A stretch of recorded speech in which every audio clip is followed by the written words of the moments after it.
بسم الله إن الحمد لله نحمده ونستعينه ونستغفره ونعوذ بالله من شرور أنفسنا ومن سيئات أعمالنا من يهده الله فلا مضل له ومن يضلل فلا هادي له وأشهد أن لا إله إلا الله وحده لا شريك له وأشهد أن محمدا عبده ورسوله إن شاء الله تعالى بون الوجيز دين قطام دوامي يلبيتن يرمدم ناما واجبات الصلاة namazı edilmeli, aydılmalı vacipler. Şartlar nallık, rükunlar nallık. Doğru değil mi? İnnek almalı imedem namazı edilmeli vacipler. Tayyip. Vacip nama qıyıskaça girmedimden alalı. Birden biri yadından çıkarıp ya yalınışıp vacip deyilen zatlan birini taşlata çok namazı kavul. Şunu ama rükun neyleyen zat yadından çıkarıp ya yalınışıp yadından çıkarta namazı kavuller. Şunu birinci vacip nama tekbiratul intiqal ve kavlu semi'allahu limen hamide rabbana lekal hamd. Yani bir vacibin içinde ikisi nağdadı. Tekbiratul intiqallar vacib. Tekbiratul intiqala mallık doğrudan. Birinci namaza girmekli için Allahu Ekber olar rükünnidir.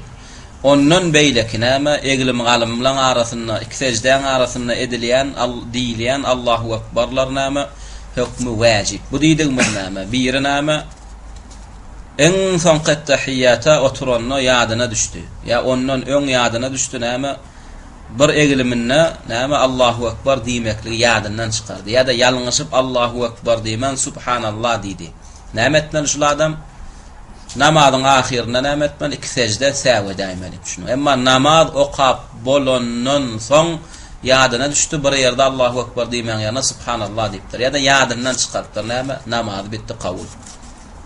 Sonra nama rukudan qalanda semi'allahu limen hamide rabbana lekal hamd demekligem nama vacib.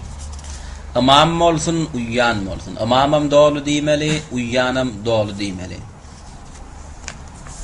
دليلنا عن أبي هريرة رضي الله عنه قال كان رسول الله صلى الله عليه وسلم إذا قام إلى الصلاة يكبر حين يقوم ثم يكبر حين يركع ثم يقول سمع الله لمن حمد حين يرفع صلبه من الركعة ثم يقول وهو قائم ربنا لك الحمد ثم يكبر حين يهوي ثم يكبر حين يرفع رأسه ثم يكبر حين يسجد ثم يكبر حين يرفع رأسه ثم يفعل ذلك في الصلاة كلها حتى يقضيها ويكبر حين يقوم من الثنتين بعد الجلوس وقد قال صلى الله عليه وسلم صلوا كما رأيتموني أصلي. أبو هريرة رضي الله عنه روايته عن حديثنا وحديث بخاري مسلم دقيقة Näme diye Peygamberimiz sallallahu aleyhi ve sellem namazda duranna Allahu Ekber derdi diye. Bula rükün dedik doğru değil mi? Hine yakum diye. Yani namazda duranna näme Allahu Ekber deyip näme girerdi diye. Buna adı tekbiratul ihram. Bunun hükmünü allık rükün. Sonra näme thumma yukabbiru hine yerka'. Sonra näme yani vakta yerka'. Yani rükû edecek bolanna da Allahu Ekber derdi. Yani bu intikal. Yani bir rükünden ikinci rüküne geçiyor. Yani tekbiratul intikalli geçişte edilen bir rükünden beylek rüküne geçişte edilen aydilen Allahu Ekber dediler. Ha rükûa gaydanna Allahu Ekber derdi. Son rükûdan galıp baraya semi'allahu limen hamide derdi. Son hina yerfa' sulbahu min er-rak'a. Yani nama eglimden galanna. Yerfa' sulbahu nama galanna. Thumma yaqulu ve huve qa'im. Son nama dik qalb duranna da Rabbana lekal hamd derdi. ثم يكبر حين يهوي ثم نام سجدة غيدا ندا نام يهوي يعني غيدا سجدة الله أكبر ديردي ثم يكبر حين يرفع رأسه ثم سجدة غالا ندا الله أكبر دي قال رضي ثم يكبر حين يسجد ثم ين سجدة غيدا ندا الله أكبر ديردي ثم يكبر حين يرفع رأسه ثم إكن جيلك سجدة باش نغلرنا ينا الله أكبر ديردي ذلك في الصلاة كلها حتى يقضيها هنا şungalık hareket şurek nama hem rekatta yankıyalık yerlerde yankı sözdür diyor. Tekbir çekmeli yana tekbir çeker de semi'allahu limen hamide demeli yana semi'allahu limen hamide diyor. Ve yukabbiru hina yaqumu min es-sintayn ba'da'l-julus. Ve 3-4 rekatlı namazdan ikincisinden turanna da Allahu Ekber diýerdi. Bularny wajibdigini nerden Allah? Başga bir hadisde Peygamberimiz sallallahu aleyhi ve sellem sallu kema ra'aytumuni usalli. Menin nahilek namaz okanymı görün bolsaňyz şoňa okan diye. Sallu emr wal amru lil wujub. Ta wajibliginden sünnete geçirýän näme söz hereket tapýançak näme emri wajibliginden galan. Ulamalar şu sallu sözünden açykdylar. Şoň ulamalar näme diýär? Namazyň hemme zady wajib. Ta şoň sünnetdigini beýan etýän başga bir söz gelýänçe delillerim sallu. Sallu emr lil wujub kema ra'aytumuni usalli. Yana bu wujubdan wajiblikden käbir zatlar çykardylar sünnet diýip Ama näme wajiblikden sünnede geçiren zat tapdylar. Emma zat tapmasa qara näme diýip düşünmeli namazyň hemme zadyna wajib diýip düşünmeli. Wa qad amara bidalikel musii'a salatahu. Hatta näme buyurdu diýär Peygamberimiz sallallahu aleyhi ve sellem şu tekbirleri aýtmaklygy. Bir namazyny gowy okamadyk näme sahaba. Näme diýdi şoňa innehu la tatimmu salatun li ahadin minen nas hatta yatawadda'a fa yad'al wudu'a. Ýa-ni näme namazy düşünüränne Näme la yetimmu salatun li ahadin. Hiçbir namazy näme tamam bolmaz, bitmez diye. Hatta yatawadda'a fa yad'al wudu'a. Yani mawadi'ahu. Yani dol yumol yerlerini yuwup tarat alyança. Thumma yukabbir ve yahmadullaha azza ve cel ve yusni aleyhi. Tamam tekbir çekyança. Ve Allah Teala öwü sana aýtyança ve yaqra'u bima şa'a minel Qur'an. Son Qur'an'ın okumaly zatlar okuyança. Thumma yaqulu Allahu ekber. Tamam Allahu ekber diýänçä. ثم يركع حتى تطمئن مفاصله ثم ركوع etmeli. Namazy bitjek bolsa. Wa rukuwam gow etmeli. Mafasil boğunlary hemme zadyna ruku haline geçmeli. ثم يقول ثم näme rukudan galyp bar ya qasama Allahu limen hamidah diýmeli hatta yastawi qa'iman yani gönölýänçä. ثم يقول Allahu ekber ثم Allahu ekber diýmeli. ثم يسجد ثم secde gaýtmeli. Yani secde gaýtjak wagtam näme Allahu ekber diýmeli. Hatta tatma'inna mafasilu secde halinde näme dol boğunlar yerine secde haline geçmeli. Thumma yaqulu Allahu ekber. Tamam başyny galdyrjak bolanda Allahu ekber diýmeli. Soň näme yarfa'u ra'sa başyny galdyrmaly. Secdeden galmaly. Hatta yastawi qa'idan. Dol oturmaly. Thumma yaqul soň ýene ikinji secde gaýtjak bolanda Allahu ekber diýmeli. Thumma yasjudu hatta tatma'inna mafasilu. Soň dol secde haline geçmeli. Thumma yarfa'u ra'sa Son secdeden galana da fe yukabbir Allahu ekber diýmeli fe iza fa'ala zalika. Şu zatlar aýtsa etse faqat tamma salatu ana şu namazy näme tamam diýär. Ýa-ni şu taýda öwredilen zatlaryň hemmesi näme wajib. İkinji wajibi näme? Yani birinji wajiba billik. Birinji Allahu ekberden soňky diýilmeli Allahu ekberler. Soň rukudan galanda sema Allahu limen hamida rabbana ve lekal hamd. Bu näme wajib. İkinji wajib näme? Et-teşehhud el-awwal. Birinji tahiyyati. Birinji tahiyyati näme 3 rekatly 4 rekatly namazlarda 2 tahiyyat var. Birinji tahiyyati 2den soň oturly wagtly ikinji tahiyyatdan 3 bolsa 3de 4 bolsa 4de. Birinji tahiyyatyň hökmü näme? Wajib. Yani biri ýadyndan çykaryp ýalňyşyp taşlap turdy soň ýadyna düşdi. Şu namazda tahiyyat okamady näme namaz kabul. دليلنا عن ابن مسعود رضي الله عنه قال إن محمدا صلى الله عليه وسلم قال إذا قعدتم في كل ركعتين فقولوا التحيات لله والصلوات والطيبات السلام عليك أيها النبي ورحمة الله وبركاته السلام علينا وعلى عباد الله الصالحين أشهد أن لا إله إلا الله وأشهد أن محمدا عبده ورسوله ثم ليتخير أحدكم من الدعاء أعجبه إليه فليدعو به ربه عز وجل. ابن Mesud radıyallahu anhu näme Muhammed sallallahu aleyhi ve sellem şey dedi. Eğer otursanız, iza qa'attum, eğer otursanız, yani fi salat namazda, fi kulli rak'atayn her iki rekattan soň faqulu, yani emr. El-emru näme lil wujub, buyruk wa. Buyurdu diye her bir adam okamaklyny et-tahiyyati. Et-tahiyyatyny okap bolan soň näme felyetahayyar, faylasyn etdi ahadakum من الدعاء دوغادن أعجبه يعني الثان دوغاتن الثنيت شون ولنم فليدعو ربه دلغ الثني الله تمام وإدل شون على نام بيردو ديا بيغمم وقد أمر به النبي صلى الله عليه وسلم المسيء صلاة شون ما مغوق مدق صحابة دا بيران دادنام فإذا جلست في وسط الصلاة فاطمئن وافترش فخذك اليسرى ثم تشهد نام هذا أرتوثنين كرهاتن ثم أرتوثن ديا نام dol oturdu, itminen tapdı, arkayın oturdum haline geçti. Ve çep nama budun üstüne oturdu, yani çep ayağın üstüne oturdu ya. Son teşehhüd, son ettehiyyat okudu itti. Teşehhüd emir mi ya nama? Emr. Emram nama lil vücub. Tayyib. Üçüncü vacibi nama. Ve nama önünde perde koymak. Yani önünde burada dikik koymak. Nama önünden geçecekler. Nama şun anartından geçerler. Yani sutura koymak. Arapça sutura değil. Ve yecibu aleyhi, yani alel musalli, yani alel muslimi, yani namaza koyacak adama vacib. Üçüncü vacib. İza kâme ila salati, yani namaza koymana durdu. En yettehide sutraten beyne yedeyhi, yani nama önüne perde koymak. Beyne yedeyhi dedi emâmehu. Önüne nama secde edecek yerinin anartından nama bir koymaklık nama vacib. Nam için temna'u qadağana der yalap, geçirme diyalap el murura, geçmekliği saklar yalap emâmehu önünden. Yani önünden adamlar geçme diyalap perde koymanın o perden anartından geçtinler diye. Ve tekuffa basarahu amma varah. Ve nam önüne bir perde koysa eyyam gözüm nama ona buna giden perdeden berde dur ya gözüm angarik bakma diyalap. Delili nama an Sehl ibn Abi Hasmete. نعم سهل لأن صحابة روايته قال رسول الله صلى الله عليه وسلم إذا صلى أحدكم فليصلي إلى سترة وليدن منها لا يقطع الشيطان عليه صلاته. Peygamberimiz sallallahu aleyhi ve sellem şu hadiste namede İza salla ahadukum biriniz namazda kılsa diye felyusalli ila sutrati perde namazda kılsın diye yani önüne perde koyup sutra koyup okusun ya vel yedunu minha adam yakinlaştın şoňa diye la yaqta'u şeytan aleyhi salata şeytan onun namazını bölmez diye şeytan.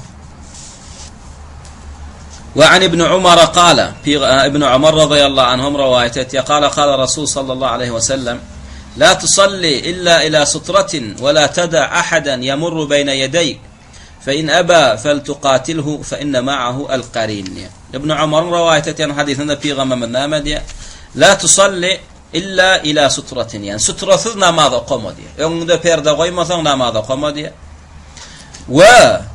لا تدع أحدا يمر بين يديك ونام öňünden bir ýeriniň geçmekligine de näme goýma diýe. Bir adamynem öňünden geçmeklige goýma diýe. La tad'a diýdi, goýma diýdi. Bir adamynem näme namaza qagat ýurkan öňünden geçmeklige goýma diýdi. Fe in aba inne geçecek bolsa näme sakla diýdi. Şonna da näme aba durma diýdi. Geçecek bolsa saklasaň fel tuqatilhu urşmalan bolsa urş et diýdi. Näme üçin? Fe inne ma'ahu al-qarin. Eýem onuň ýanyna näme şeytan ma diýdi. Qarin ýani şeytandan ýollaşy bardyr diýdi. Ýa-ni şeytan şonu iterip sen namazyny kestirjek bolýandyr diýdi. Şoň şu näme perdesiz namaz okuma. Öňünden biri geçecek bolsa da geçmäne goýma. Saklasaňam geçecek bolup zadymy urşmalan bolsa urş et diýdi. Ýani güç bilen saklamalan bolsa sakla diýdi. Sebäpsiň oň ýanyna ýa näme şeytandan ýollaşy bardyr diýdi. Inni وتتحقق السترة بالجدار والأسطوانة والعصا المغروزة والراحلة يعرضها فليصلي إليهن. Sutra demek nämeler? Nämeler sutran yerini tutubilýär. Şonu aýtdy. Senek bir zat näme? Hayat bolsun el-jidar diýdi hayat. Yani öňünde hayat bar, şoň yakynyna okudyň, şonu perde etdiň, bolýarmy sutra? Bolýar. Şunu.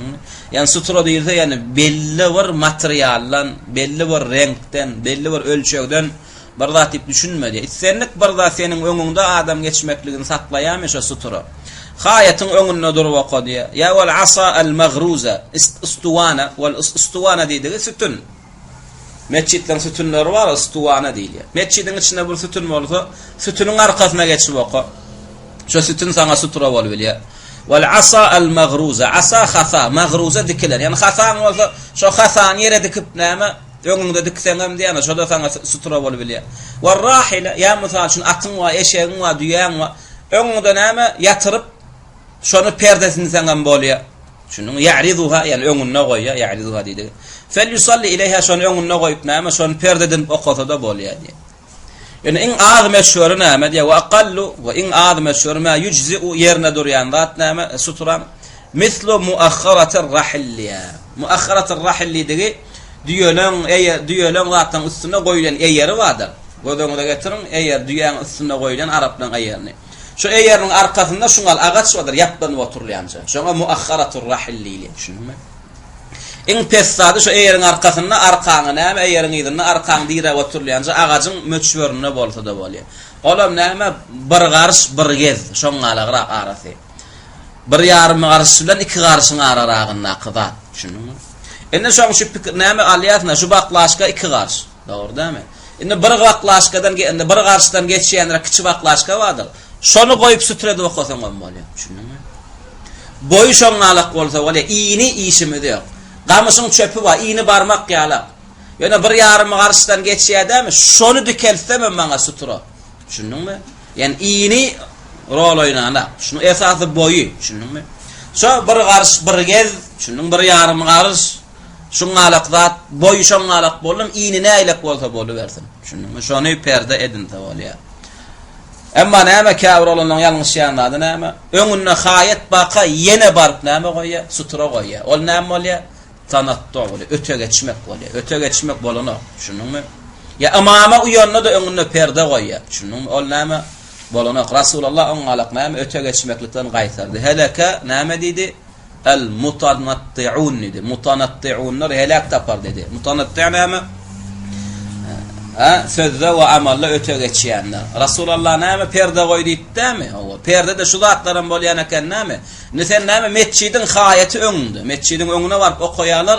Ve şu mescidin haýatyna da, ya mescidin näme sütününe de kanagat etmen öňlerine ýene başga zat goýýarlar. Şolaň etýän sünnetden. Şunukdamy? Hatta öňünde bir adam oturan bolsa, sen perde dinjek namaz okuýança turmasana diýsen, şol adamın perde bolup bilýärsən. Şunukdamy? طيب موسى ابن طلحة عن أبيه موسى طلحة أو موسى قاقتنا الرواية يا أولم بيغمم نام ديت يا بيغمم إذا وضع أحدكم بين يديه مثل مؤخرة الرحل فليصلي ولا يبالي من مر وراء ذلك نام دي إذا وضع أحدكم بيرين بين يديه أنن perda goýandan soň diýär. Yani şu eýeriň ýerine agazyňa çüper ýalagam, näme? Eýe goýandan soň diýär, "Fel yusalli arkaýyn namaz okabersin" diýär. "Ve la yubali" we hiç üns vermesin oň aňarsyndan näme geçýänligine diýär. Perdesiniň aňarsyndan kim geçse, näme geçse geçibersin diýär. Perdäni goýdum okabersin diýär. Bu diýdigi näme perdeň hikmeti? Ýa-da perdesiz bir namaz okasa, öňünden näme gara ujuk geçse, ya eşek geçse, ya yetişen gyýdy geçse näme namazyň bozulýar. Namazyň täzeden okumaly. Emma perde goýdun, perdeň aňarsyndan näme eşek geçdi, gara ujuk geçdi, ya gyýdy geçdi, namazyň pozulanyk. Şonu diýjek boldy, şunuňmy? Tayyip. Indi näme goýulan perde bilen namazy goýanyň arasynda näçe möçüwer bolmaly? Şonu açyklaýar. Dunul musalli minas sutra. Käbir näme perde goýýar? Sutra goýýar, ödem sutra bilen näme 3 metr, 2 metr ara uzakda durýar. Şunuňmy? Nişan demesini aýtdy. An Bilalin annahu sallallahu aleyhi ve sellem salla ve beynehu ve beynel jidari nahwun min 3 azru'in ve zalika fi halil qiyam. Bilal radıyallahu anhu rivayet etdi näme diýär? Peygamberimiz sallallahu aleyhi ve sellem bir gün haýaty näme sutra tutunup, perde tutunup namaz okudy diýär. Şonda haýat bilen duran ýeriniň arasy näme 3 gez aralykda diýär. Zira' diýär. Zira' bilen şoňa diýär. Şul kara gez. Şul kara däldirne. Şu terseň çunku bara, şu terseň çunku bilen goşarynda çykyp duran sunk wadyrına. Nati diýilýär şoňa. Çykyp duran sunka azmun nati diýilýär. Şul kara gez. Şu adam näme bolýar? Bir garys sere bolýar. Şunuňmy? Şoňa gez diýilýär. Köp kişi näme zira' gez diýilse şu taý bilen şu taýyny ölçeýär. Yo näme? Şu terseň uju bilen, şu uju bilen şu çykyp duran sunk wadyr bilekdäki sunk. Şul kara gez diýilýär. Näçe rak bolýar arasy? 1,5 metr rak bolýarmy? Ya 1 metr bolýarmy? 1 metr bolýar. 1,5 metr. Yo, 3 gedi goşduk. Näçe bir garys? Näme bir garysda bir serede, bir gedin näme bolýan eken? Bir garysda bir sere bolýan eken. 3 tane 3 garysyň bilen 3 gedin näçe bolýar? 3 gediňe 1,5 garys öte gorap bolýar. 4,5 garysyň näçe? Ay 1 metr da. Şunu 1 metr ara şoň galak. Mum gedi ýatlaýatda. Näme diýär şonu haýaty perde dinne diýär arasy 3 tane zira' diýär. 3 näme 3 zira arası. Türkmençe näme diýilýär şu gede. Gez diýilýär dämi? 3 gezdi diýe arasy. Ne bu näme duran halynda. Adam näme duranny sutra bilen arasy 3 gez bolmaly.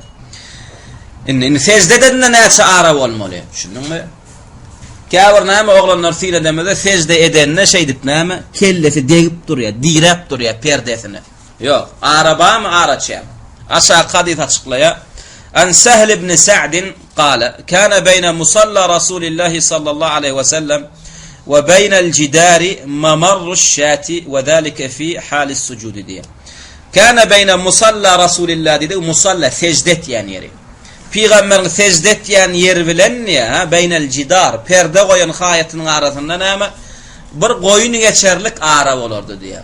Goýundan bir garşy yerden geçýär geçene. Bir garşy yerden goýun geçip bilýär. Yani Peygamberimiz näme secdeden sutrasyna maňlaýyny näme kellesini diýräne akan. Perdesi bilen secde etjek ýeriniň arasynda bir goýuny geçer näme ara bolýan eken. Şunuňdämi? Olam secdeden halynda. Ondan sen dur qaň näme secdedende sutraňa degijek boldy. Bir açyk ýyda süýşäýmeli. Şunuňmy? Emma şo halla secdedende de näme sutraň bilen secde etjek araňda bir garşyrak näme ýa bir goýun geçerlik ara galýamalar, duran ýerinde secde edýmeli. Şunuňdämi? Inni فإذا اتخذ السترة فلا يدع شيئا يمر بينه وبين السترة. إن perde goýunňmy perde goýandan soň diýe şu perde bilen araňda hiç kim geçmekligine ursat bermeliler. Şunuňmy? Urşmalan bolsa urş etmeli, ýöne araňdan geçirmeliler. An İbn Abbas radıyallahu anhuma rivayet etdi. نامد أن النبي صلى الله عليه وسلم كان يصلي فمرت شاة بين يديه فساعاها إلى القبلة حتى ألزق بطنه بالقبلة. ابن Abbas نامد يا رضي الله عنهما برغن Peygamberimiz صلى الله عليه وسلم namazı qawatýardy diye. Şey diýip almaly. Kana yusalli, kana madi däme? Kana madi. Yusalli de mudari'. Madi bilen mudari gelmeli. Näme diýip düşünürmeli? Burgun Peygamberimiz namazı qawatýar. Qanama famarrat şatun beyne yedeyhi. Bir goýun geçşek boldy öňünden. Şunuňmy? Bir goýun öňünden geçşek boldy. Onu fesaaha. Peygamberimiz näme etdi? Onu iteklap öýde ýöredi diye kıbla tarabyna hatta alzaqa batnahu bil qibla. Hatta näme baryp şo sutrasyna degirdi diye gardy. Yani hayatda näme perdede okawatyryn eken Peygamberimiz bir goýunam geçşek bol öňe ýörap näme etdi diye gow hayata degdi diye ondan ýygynyň goýun geçdi diye. Şunuň. Ne gördük wagtyk näme perdämi goýup namaza qawatýar. Aňardan biri gelýär, mal gelýär, näde saklajak maly? Näme öňe süýüşüp ýygynyň geçirmäli, öňünden geçirmeliler. Adam bolsa da elini goýmaly, düşündiňmi? Ya da elini goýanda da näme aýryljak gelýär, öňe süýüşüp ýygynyň geçirmeli. Siz näme perde goýan wadyň bilen araňdan adam geçirmeli. Onda da diýeniň etmen, iteklap, wad edip näme eliň aýagyň gaňyryp geçdimi, saňa günah ýok. Düşündikmi? وعن أبي سعيد الخدري أن رسول صلى الله عليه وسلم قال إذا كان أحدكم يصلي فلا يدع أحدا يمر بين يديه وليضرأه ما استطاع فإن أبى فليقاتله فإنما هو شيطان. أبي سعيد الخدري رضي الله عنه رواية عن حديثنا في غمام ذامدي eğer de biriniz diye namaza qosa diye فلا يدع qoymasın diye birinin öňünden geçmekligine diye. Wal yadra qaytarsın diye mastata näçe basarsa diye. Näçe qaytarıp basarsa saklap basarsın diye. Qaytarsın geçirmesin diye. Fe in aba saklajak bolly fe aba durmady. Şonu da geçecek bol dıvap dursa diye fel yuqatilhu. Uruş etmelen bolsa etsin diye fe innema huwa şeytan. Ol adam näme geçecek bolýan aýam o şeytandır diye. Şunu. وإذا لم يتخذ سترة فإنه يقطع صلاته الحمار والمرأة والكلب الأسود. إن بيرنامه perde goýman namaza qady. Näme tay perdesiz namaza durdy. Inne şoň öňünden näme eşek geçse ya da ayal maşgala geçse. Ayal diýlemede näme diýip düşünmeli? Yetişen. Şunuňmy? Hayır ay başı gelen. Gyýyz jagaçlatda yetişmedi. Yetişen gyýyz geçdi. والكلب الأسود وقرا بوجك geçti bolýar namazyn täzeden okumaly bolýar. Delil barmy? Delil bar. An Abdullah bin Sabit بن الصامت عن أبي ذر قال. ولأن صحابة رواية يعني. شنو عبد الله بن صامت نام رضي الله عنه أبي ذر رواية. أبي ذر بيغمم صلى الله عليه وسلم رواية. نام دي بيغمم إذا قام أحدكم يصلي بيرينغ نام نماذا قمانا دورثوديا فإنه يستره إذا كان بين يديه مثل آخرة الرحل. شنو بيردا والبشرر ديا يرني إذا ناق أغتشي الجقد آدم غويثوديا غويثني سترث أقامثني. فإذا لم يكن بين يديه مثل آخرة الرحل إن شنو الجقد آدم نام غوي مدقوثوديا أن بيردا أدب فإنه يقطع صلاته حمار. ونقول النام إشك كستنا مارن كثيانر دينا سترة غوي مده. والمرأة عيال كستدا بوديانر والكلب الأسود وقارا وجك كستدا نام بوديانر ديدي. نقارا وجك ديانن وطرب صحابة نام جنغال يا رسول الله دن ثورب يا رسول الله قارا وجون آق وجكتن صار وجكتن نام تباود وادي. قلت يعني ثوردم دي أبا يعني أبا ذر. قلت يعني عبد الله بن الصامت أبا ذر أبو ذر دن ثوريا. قلت عبد الله بن الصامت أبو ذر ديدم دي يا أبا ذر ما بال الكلب الأسود من الكلب الأحمر من الكلب الأصفر. يعني غار وجون قذل وجكتن ثار وجكتن نام تباود واديدم دي. شأن قال يا ابن أخي سألت رسول الله يعني ثم من ثور شنقلق من بيغمر دن ثور دم دي سألت رسول صلى الله عليه وسلم كما سألتني ثم من ثور شنقلق من أجبتن رسول الله دن ثور عمدا فقال بيغمر شيديتي الكلب الأسود الشيطان نتي قارا وجك شيطان نبجوغات برد دي هذا عنه اشتغل دراية والله تعالى أعلى وأعلم والسلام عليكم ورحمة الله وبركاته.